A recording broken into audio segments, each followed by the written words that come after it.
On everyone, LeBron James, year 21, soon to be age 39, is averaging 24.6 points, 9.2 rebounds, 6.6 assists, shooting 56.5% from the field.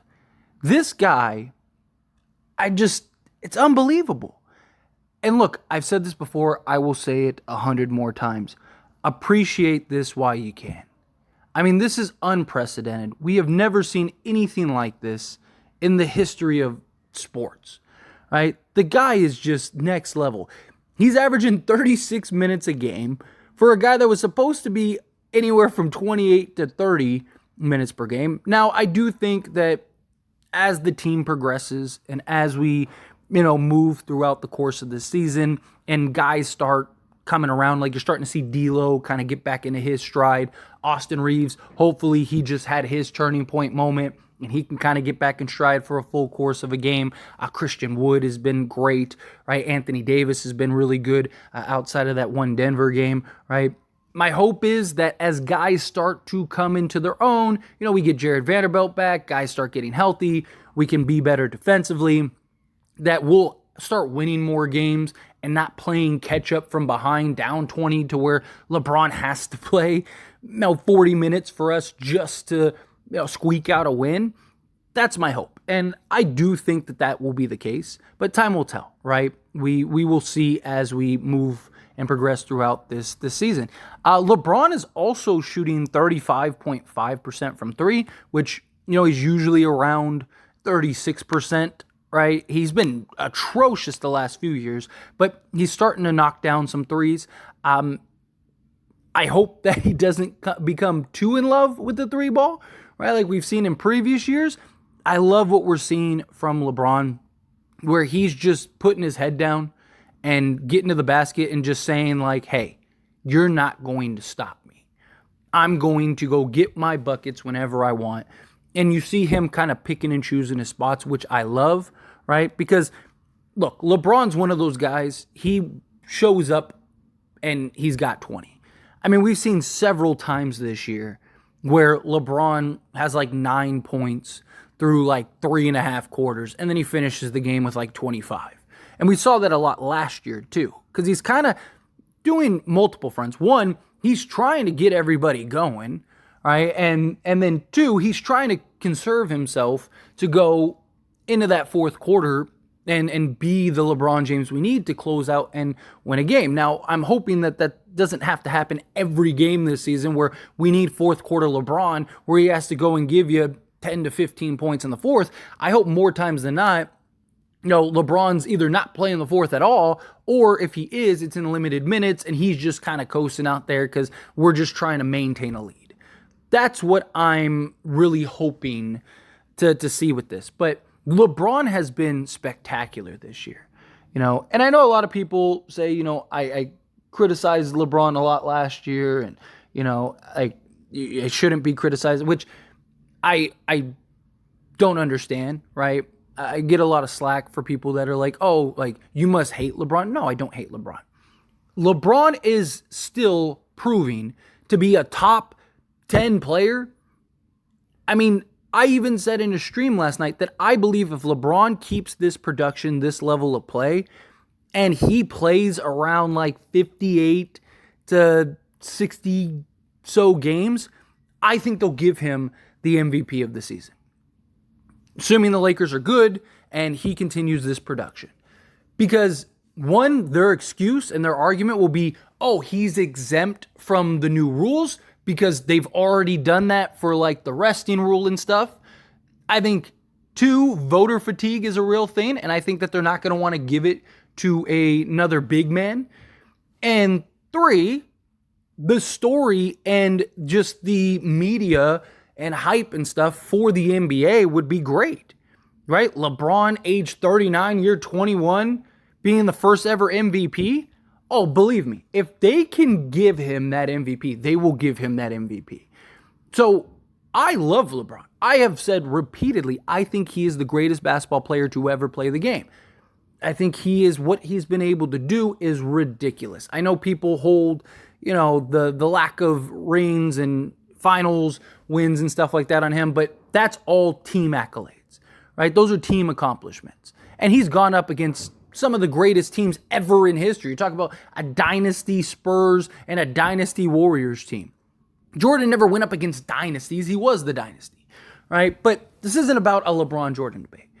I just believe that if we're going to hold LeBron to a standard of greatness still, then he needs to be held accountable when he shoots us out of games, or he's 0 of 7 from 3 and he just keeps jacking them up, right? Like, that doesn't mean there's a difference between hate and criticism, right? You can be critical of somebody and not hate them.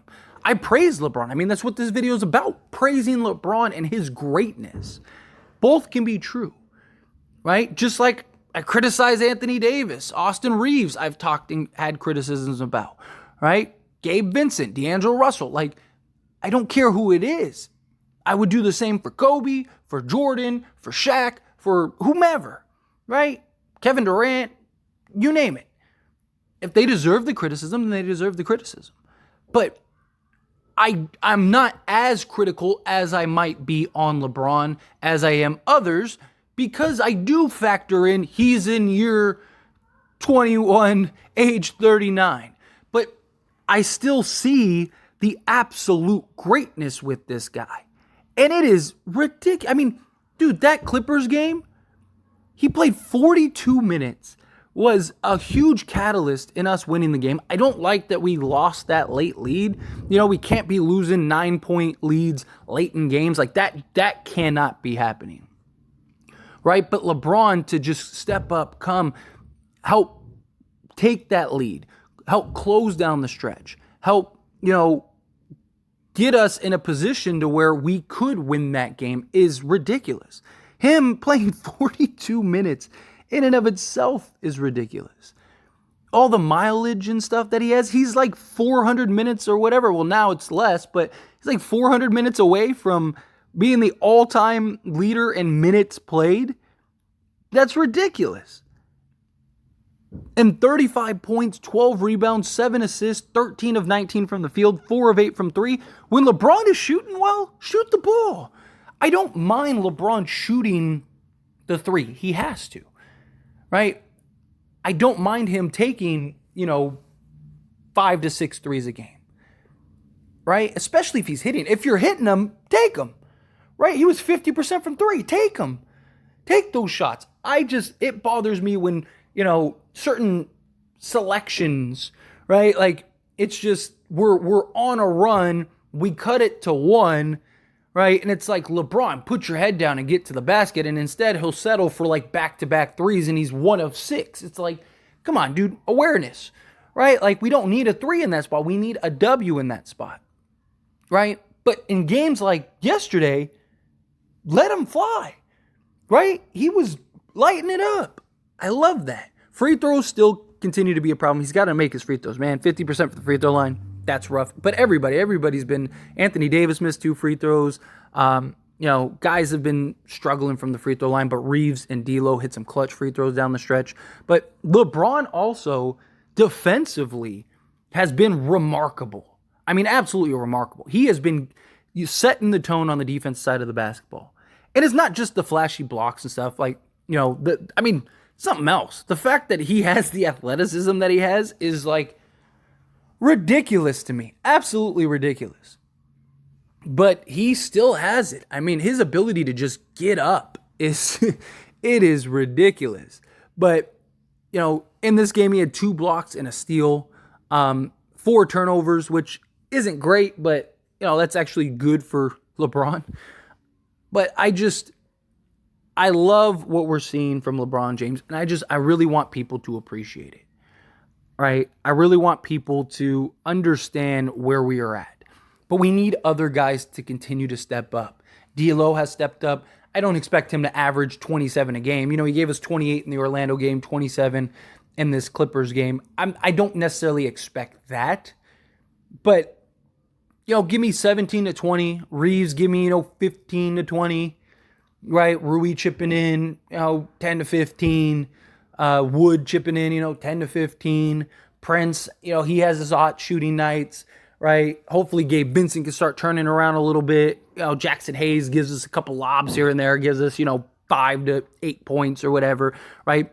We need guys to continue to chip in and continue to just not have to have us rely on LeBron so much.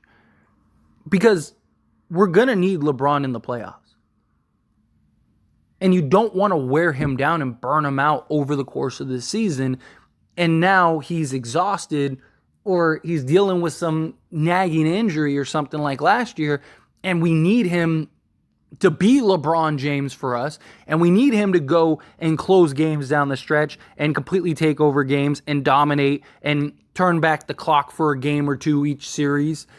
We can't expect that if we burn him out throughout the course of the season, right? Like, he's been able to defy the odds, but at some point, he's going to just get tired naturally playing 82 games or 60, 65 games, whatever it is, right?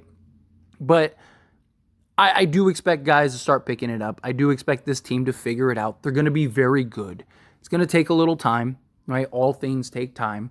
But once they get into the flow of things, they start getting into the rhythm, I think the sky's the limit for this team. But anyway, as always, this is a discussion, so I pass the question on to you. Let me know your thoughts and opinions down in the comments below. What do you think? Do you feel the same way? Do you agree? Sky's the limit for the Lakers. LeBron James has been absolutely incredible. Are you one of those people that are just blown away by the way LeBron James is playing the game of basketball? However you feel, whatever your thoughts are, I'd love to hear it. So let me know down in the comments below.